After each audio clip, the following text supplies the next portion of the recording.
Bonjour à tous, ici Yannick le marchand de biens, j'espère que tout roule super pour vous, que vous faites des affaires, que vous allez bien. Aujourd'hui je vais vous faire une vidéo un petit peu spéciale qui n'a pas forcément de rapport avec l'immobilier, mais pas mal de personnes me l'ont demandé, et dans les commentaires, et par mail, et sur Facebook, donc ça y est, je prends le temps de le faire.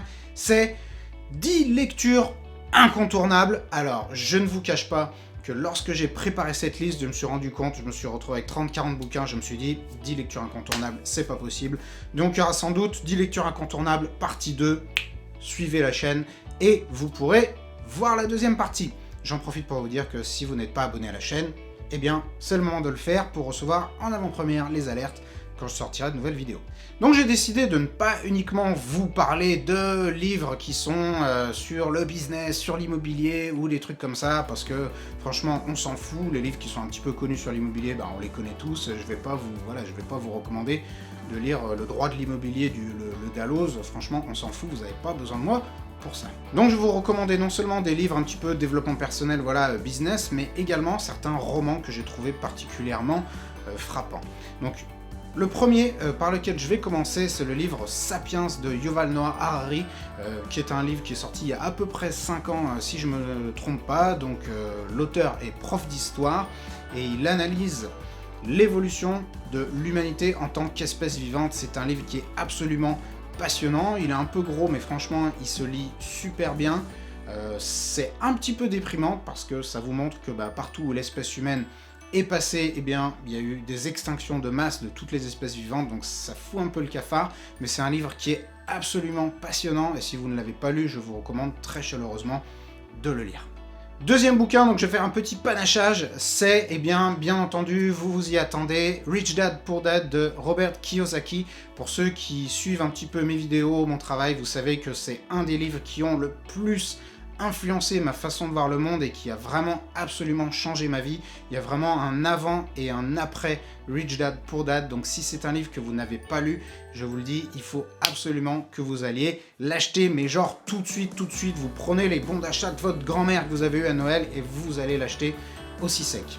Deuxième livre, on reste dans la même veine de la réflexion par rapport à l'argent, c'est Think and Grow Rich de Napoleon Hill. Alors je crois qu'il a été traduit par Réfléchissez et enrichissez-vous, qui est un titre un petit peu moyen. C'est un livre qui a donc été écrit par ce fameux Napoleon Hill, qui était journaliste au début du XXe siècle, et il a fait une enquête auprès de plusieurs dizaines de millionnaires pour savoir en fait quel était leur état d'esprit et d'après eux qu'est-ce qui avait réussi à les amener justement à ce stade de millionnaire. Donc, je précise qu'il s'agit de millionnaires qui se sont fait tout seul, c'est pas des gens qui ont hérité.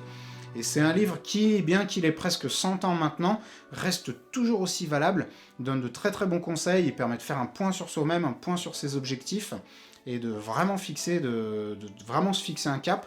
Donc c'est un livre que je vous recommande aussi si vous avez envie de fixer un cap à votre vie, qu'elle soit personnelle ou professionnelle. Le prochain livre que je vais vous recommander, ça s'appelle Vos zones erronées du docteur Wayne Dyer, qui est psychiatre.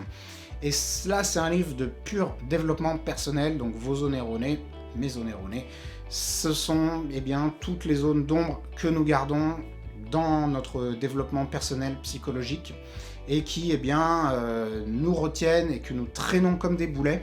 Donc c'est un livre qui est très bien dans la mesure où il permet d'identifier ces problèmes et de trouver des solutions pour pouvoir avancer de façon beaucoup plus saine. Donc là aussi, un bouquin que je vous recommande. Prochain livre, on change un petit peu de registre, c'est un roman qui s'appelle La conjuration des imbéciles de John Kennedy Toole.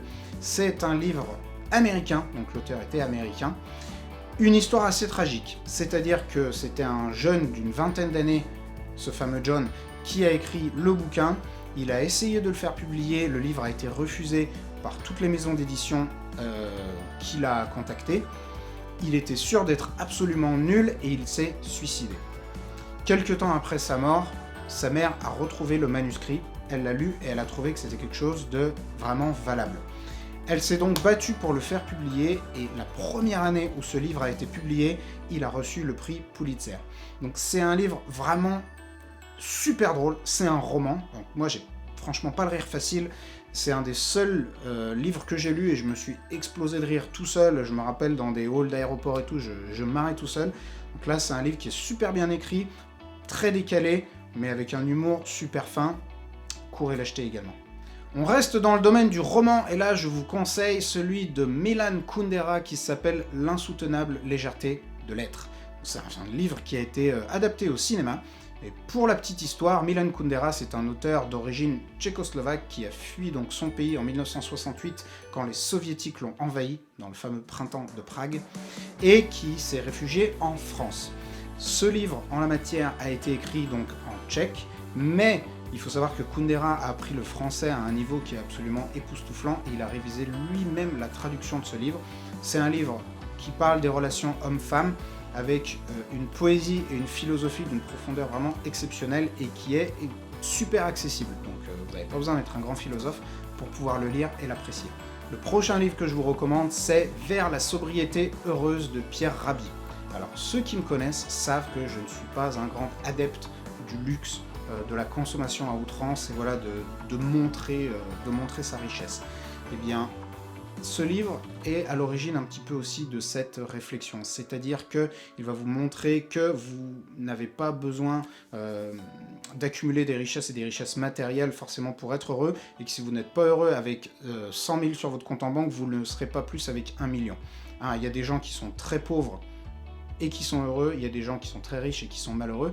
La richesse ne fera pas forcément votre bonheur. Et il l'encourage à adopter un style de vie, un mode de vie plus simple, plus sobre, justement.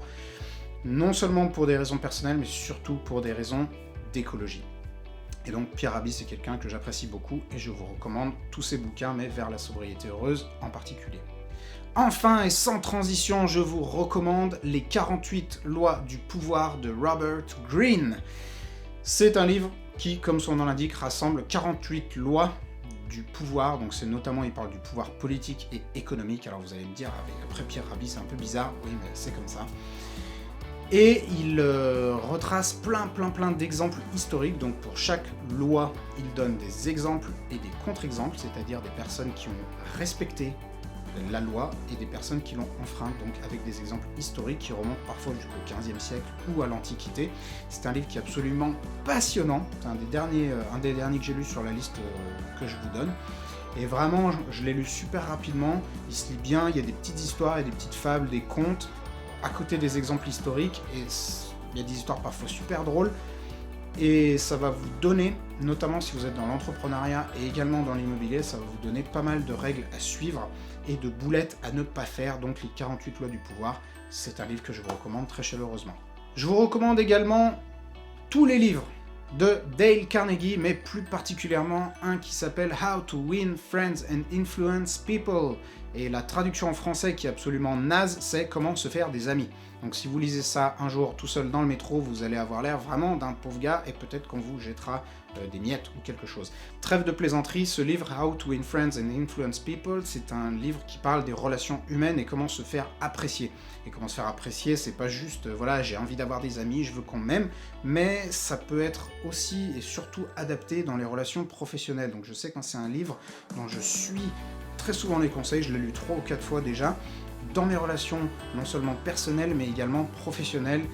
Il donne des exemples, il est super simple à lire, il donne des règles qui sont très concrètes que vous pouvez appliquer très rapidement, et ça peut s'appliquer dans le domaine de l'immobilier, dans les négociations avec tous les interlocuteurs que vous rencontrerez, et je vous recommande extrêmement chaleureusement de lire ce livre plus d'une fois et d'en appliquer les conseils. Je peux vous dire pour l'avoir expérimenté que ça fonctionne et que c'est top. Voilà, c'en est tout pour cette vidéo un petit peu différente que je voulais faire sur le sujet des lectures que je recommande. Donc là, il y en avait une dizaine. Je ferai une partie 2 un autre jour. J'espère que cette vidéo vous a plu. Si c'est le cas, payez votre like s'il vous plaît et partagez la vidéo avec des personnes que ça pourrait intéresser. Et je vous dis à la prochaine.